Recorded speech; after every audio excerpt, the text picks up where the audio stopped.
Oke, bismillahirrahmanirrahim. Assalamualaikum warahmatullahi wabarakatuh. Pada kesempatan kali ini, kita akan melanjutkan materi untuk mata kuliah hidrologi dan geohidrologi, di mana sebagai lanjutan dari mata kuliah atau sebagai lanjutan dari pertemuan kelima. Jadi pada pertemuan kelima, saya bisa ulang kembali, kita membahas mengenai interpolasi dan evaporasi, di mana mereka menjadi indikator atau parameter yang terkait dengan hidrologi. Kalau sebelumnya evaporasi secara sederhananya terkait dengan bagaimana penguapan air yang ada di suatu permukaan, yang mana inline juga sebenarnya dengan transpirasi, di mana transpirasi juga secara sederhananya merupakan suatu penguapan juga.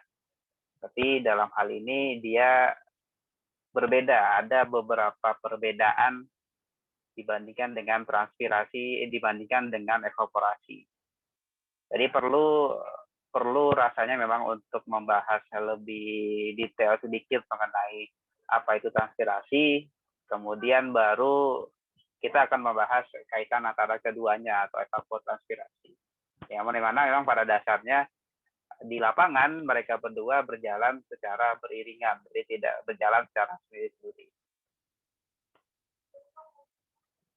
Oke, yang menjadi ringkasan pembahasan kita pada kesempatan kali ini, yang pertama adalah mulai dari definisinya seperti apa, kemudian faktor-faktor penentunya apa saja, pengukurannya seperti apa, ada alat ukur yang bisa kita gunakan, dan bisa juga menggunakan ada beberapa persamaan-persamaan yang nanti terkait juga dengan neraca air.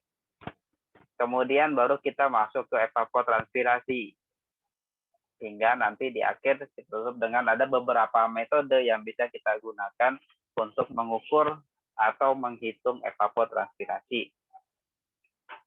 Ya, mulai dari transpirasi terlebih dahulu. Jadi transpirasi secara sederhananya bisa kita definisikan sebagai penarikan molekul-molekul air dari perakaran atau dari batang suatu tumbuhan hingga nanti dikeluarkan melalui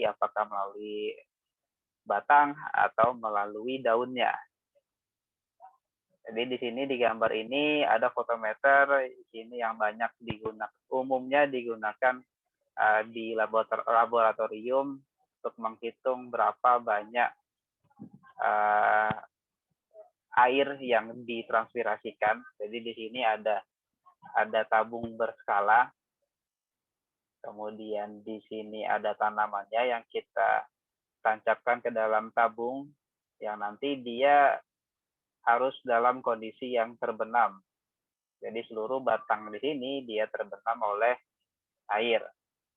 Kemudian di bagian atas di sini ditutup dengan seal biasanya, atau dengan parafin atau menggunakan lilin atau bahan-bahan lainnya. Dengan harapan memang tidak adanya penguapan atau evaporasi yang terjadi.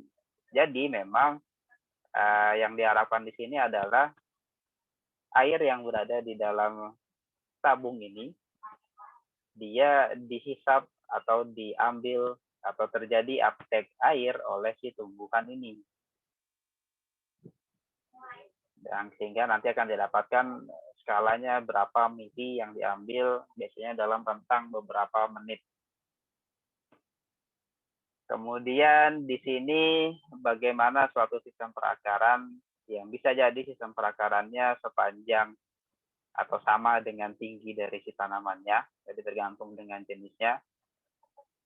Walaupun sejauh itu, tapi masih ada dapat terjadi proses penarikan air atau proses transpirasi. Oke, kita masuk ke bagaimana prinsip dari transpirasi. Jadi transpirasi itu sendiri proses hilangnya air dalam bentuk uap air dari jaringan hidup tanaman. Biasa bisa terjadi pengeluaran atau hilangnya air itu melewati stomata yang ada di daun biasanya, bisa di lubang kutikula ataupun lentisel yang umumnya bisa kita temukan juga di batang. Jadi mungkin ada beberapa kalian pernah lihat juga di beberapa jenis tumbuhan dia memiliki ada lubang-lubang semacam lubang-lubang pori yang berfungsi untuk melepaskan atau menghilangkan air. Ada juga contohnya di tanaman-tanaman bakau karena dia berada di daerah dengan konsentrasi garam yang cukup tinggi, yang lebih tinggi dibandingkan dengan tanah-tanah yang berada di jauh dari lautan. Biasanya dia memerlukan tingkat transpirasi yang tinggi juga. Jadi dia banyak mengambil air garamnya, kemudian banyak yang langsung diproses sehingga nantinya akan ada penguapan. Jadi karena itulah dia secara fisiologisnya membentuk suatu struktur yang khusus juga untuk melakukan pembuangan air. Kemudian kalau dihitung persentasenya dari air yang diambil dari sistem perakaran suatu tumbuhan, maka nantinya bisa hingga 80% air yang di uptake tadi, yang diambil tadi, dikeluarkan melalui stomata. Kemudian, kalau kita lihat lagi secara fisiologisnya bagaimana proses dari transpirasi itu berlangsung, yang paling utama di sini adalah karena adanya beda potensial air. Jadi beda potensial air antara sistem perakaran, bulu akar, perakaran yang ada di tumbuhan tanaman tadi dengan tanahnya. Adanya perbedaan beda potensial tadi menyebabkan adanya uptake yang dilakukan oleh bulu-bulu akar atau rambut-rambut akar. Dia mengambil air yang berada di antara partikel-partikel tanah. Yang terkadang air tadi juga membawa unsur-unsur hara. Kemudian dari sistem perakaran, nanti di sistem perakaran juga memiliki beda potensial yang berbeda juga dengan bagian batangnya, khususnya di bagian silemnya. Jadi tabung silem ini yang menjadi medianya atau yang menjadi jalur transportasi air yang berasal dari perakaran. Jadi karena adanya beda potensial tadi, akhirnya dia bisa naik. Begitu pula dengan adanya bentuk atau struktur dari silem tadi, yang menyebabkan adanya gaya-gaya kohesi dan adesi juga, sehingga si air tadi bisa menempel pada dinding selnya. Kemudian dari silem tadi, dia akan diteruskan hingga ke daun. Di daun tadi masuk ke sel-sel di daun melalui silem sep. Kemudian dari silem sep, partikel-partikel air tadi masuk ke sel-sel mesofil hingga nanti dikeluarkan melalui stoma. Di bagian daun pun juga nantinya terjadinya pertukaran atau pergerakan dari silem sep, kemudian dengan mesofil, kemudian sampai ke stoma keluar, itu nanti ditentukan juga dengan beda gradien potensial airnya. Itulah kenapa penting juga untuk mengukur tingkat kelembaban juga. Jadi semakin lembab, maka secara otomatisnya juga akan semakin kecil. Jadi ini juga akan ada mekanisme fisiologis tertentu juga nantinya yang mempengaruhi buka dan tutupnya stomata. Begitu pula juga adanya pengaruh dari karbon dioksida juga yang ada di udara yang menyebabkan proses buka dan tutupnya stomata. Kemudian pada lubang stomata, inilah yang menjadi pintu atau yang mengatur laju dari transpirasi itu sendiri. Jadi kira-kira bentuknya seperti apa yang saya tampilkan di gambar ini untuk masing-masing satu stoma. Jadi kalau kita amati lebih dekatnya lagi, stoma itu terdiri dari dua sel-sel pelindung, di mana di sini terlihat masing-masing memiliki satu nukleus, di mana sel pelindung tadi yang bertindak sebagai operatornya yang mengatur buka dan tutupnya stoma. Jadi nanti ketika dia dalam kondisi tertutup, maka yang keluar adalah H2O-nya. H2O dikeluarkan melalui gut cell tadi. Sedangkan ketika dia dalam kondisi terbuka, maka H2O-nya yang nanti diambil atau diuptake masuk melalui bukaan stomatanya. Kemudian apa saja faktor yang mempengaruhi laju transpirasi? Jadi yang pertama ada faktor lingkungan. Faktor lingkungan ini terkait dengan mulai dari kelembaban udara, suhu, kecepatan angin, cahaya, tekanan udara, hingga ketersediaan air tanah. Untuk tanaman sendiri, faktornya dari sisi stomatanya. Jadi stomatanya ini tergantung jumlah persatuan luasnya, letak stomatanya, apakah dia di permukaan bawah ataupun permukaan atas, adaksial ataupun abaksial. Apakah strukturnya itu yang berbentuk struktur timbul atau tenggelam, dan waktu bukaan stomata. Karena waktu bukaan stomata ini akan tergantung dengan bagaimana fisiologis dari si tanaman tadi. Kemudian untuk daunnya sendiri akan sangat mempengaruhi apakah dia daunnya berbulu atau tidak. Kemudian dari warna daunnya ya akan tergantung dengan kandungan klorofil daun dan posisinya menghadap matahari secara langsung ataupun tidak. Dan yang terakhir adalah periode tumbuh tanamannya. Jadi tanaman pasti akan memiliki periode yang berbeda-beda. Ada yang misalnya dia tumbuhnya hingga dia berbunga dan berbuah bisa 5 hari, bisa seminggu. Itu akan sangat mempengaruhi laju transpirasinya. Besarnya air yang melalui transpirasi, sebagian besar air yang diserap oleh tanaman akan ditranspirasikan. Tadi contohnya kan ada 80% lah setidaknya yang ditranspirasikan. Contohnya di tanaman jagung dari 100%, 98,9%-nya akan ditranspirasikan. Dan ini nanti akan tergantung dengan jenis tanaman tersebut. Kemudian peranan dari transpirasi sendiri, yang pertama pengangkutan air ke daun dan difusi air antar sel. Jadi seperti di sini adanya air yang diserap atau diabsorb melalui perakaran.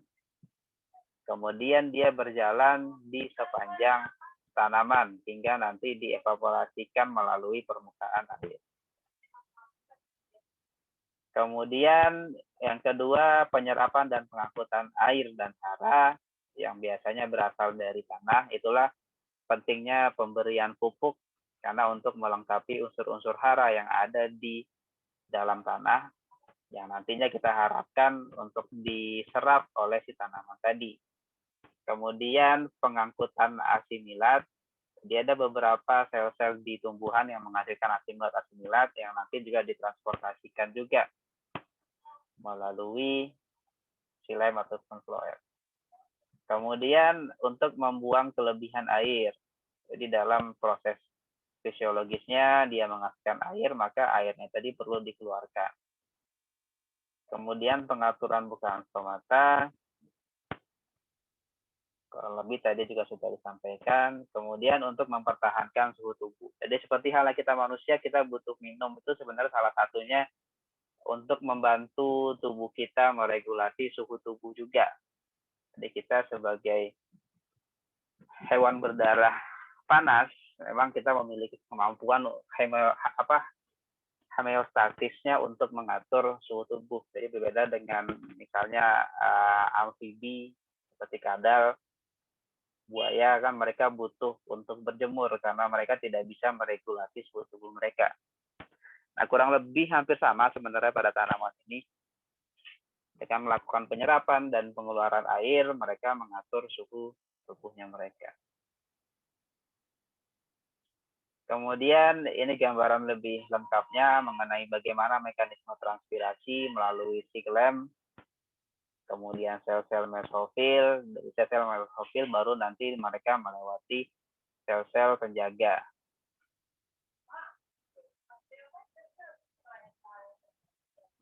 Dampak negatif dari transpirasi adalah dapat membahayakan tanaman jika lengas tanahnya terbatas. Lengas tanah itu maksudnya kelembaban tanahnya terbatas, sehingga nanti penyerapan airnya tidak sesuai. Inilah yang menyebabkan si tanaman tadi bisa layu dan pada akhirnya mati.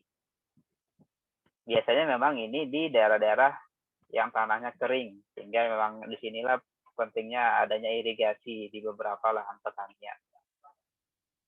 Kemudian pengukuran transpirasi sendiri persamaannya menggunakan parameter-parameter curah hujan, air larian, total intersepsi, dan perubahan kapasitas tampung air tanah. Pada proses pengukuran transpirasi, ini ada dua contoh alat yang bisa digunakan. Yang pertama ada phytometer, kemudian atmometer keramik atau pitch. Jadi di phytometer sendiri ada bejana besar diisi dengan tanah, kemudian ada tanaman di dalam bejana tadi, di mana kita mengkontrol bahwa tidak adanya air yang keluar dari permukaan tanah. Jadi tanahnya itu dibaluti atau dilapisi lagi. Baru kemudian nanti ditimbang tanamannya dan kontainernya untuk interval waktu yang digunakan. Biasanya ini lebih ke akademik untuk penggunaannya. Kemudian untuk atmometer keramik dan pitch, peralatan tersebut memberi air dari suatu waduk ke permukaan terbuka yang basah secara otomatis. Jadi nanti perubahan dari si permukaan tadi yang dicek secara otomatis dan dibuat dalam indeks transpirasi. Ini baru untuk di percobaan untuk hitung variasi dalam transpirasi potensial menurut waktu dan ruang.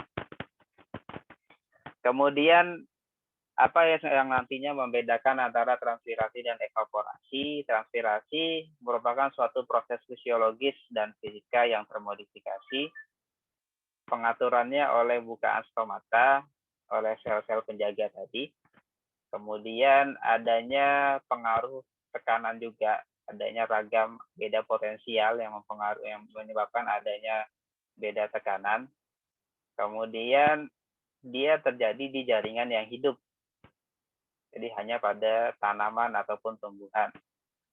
Dan yang terakhir adalah terjadi pada permukaan sel yang basah. Jadi memang selnya itu dalam kondisi yang terhidrasi. Kemudian masuk ke evapotranspirasi.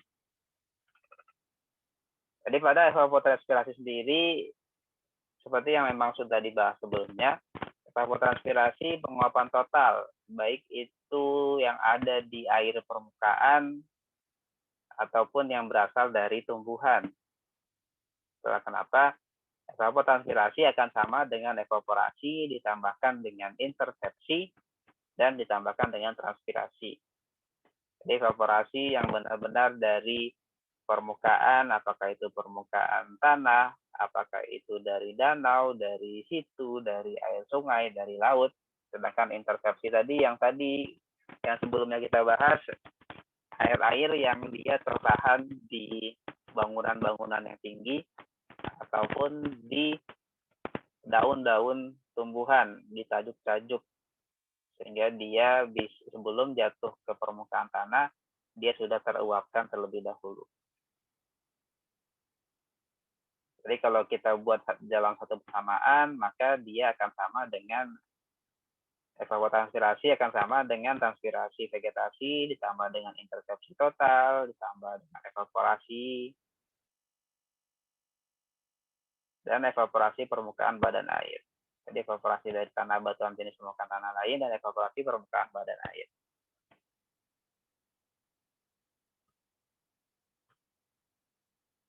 Faktor-faktor yang mempengaruhinya kurang lebih sama ya. Ini rekapan dari keduanya, suhu, baik suhu air ataupun suhu udara, kelembabannya seperti apa, kecepatan anginnya juga, tekanan udara, dan sinar matahari. Apa saja faktor yang menghambat? Mulai dari suhu, kecepatan penguapan akan berubah langsung terhadap suhu airnya. Kenaikan suhu air, tekanan uap air, kemampuan titik-titik air untuk menguap ke udara mengalami kenaikan yang cepat.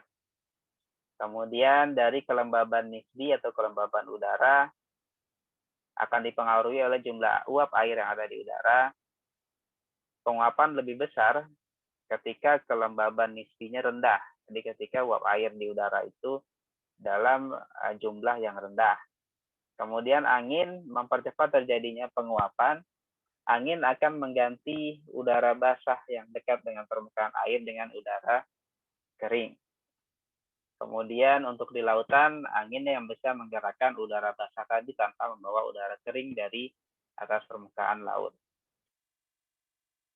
Kemudian dari susunan air, penguapan berubah-ubah secara kebalikan dengan kadar garam pada air, sehingga penguapan akan lebih tinggi pada air tawar daripada air asin.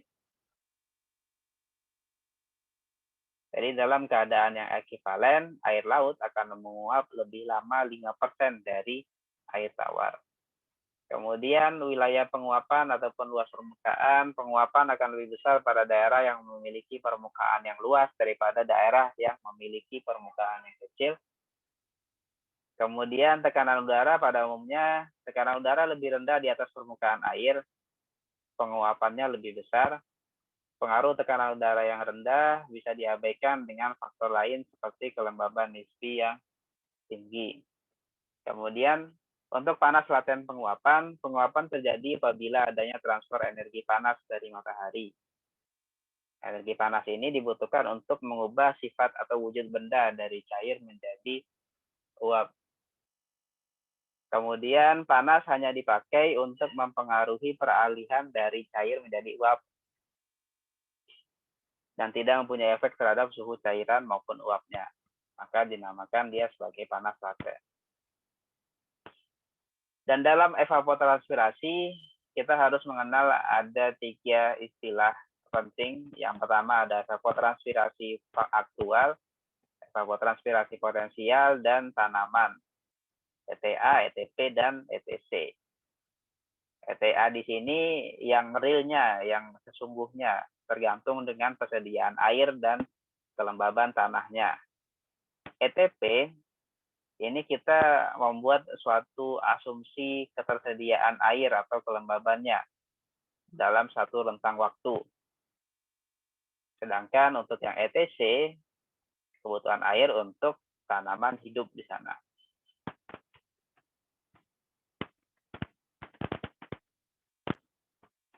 Jadi pertama untuk evapotranspirasi untuk ETC sama dengan etanol dikalikan dengan Kc. Etanol di sini adalah evapotranspirasi acuan. Misalnya laju evapotranspirasi dari area rumput hijau yang luas dengan ketinggian seragam, sedang aktif berkembang dan menutupi tanah secara penuh serta tidak kekurangan air. Biasanya dapat dihitung dari data iklimnya. Ada persamaannya biasanya. Atau dihitung menggunakan panci kelas A ataupun lisimeter. Dan dikali dengan Kc-nya, koefisien tanaman. Yang besarnya tergantung pada fase pertumbuhan dan jenis si tanaman tadi. Oke, untuk lebih lengkapnya lagi, alangkah lebih baiknya kita akan membahas masing-masing pengukuran di sini. Jadi ada 4 metode umum yang bisa digunakan untuk mengukur evapotranspirasi, mulai dari Tone White, Blaine Riddle, dan Feynman, dan Soil Moisture Budget Analysis atau SMBA.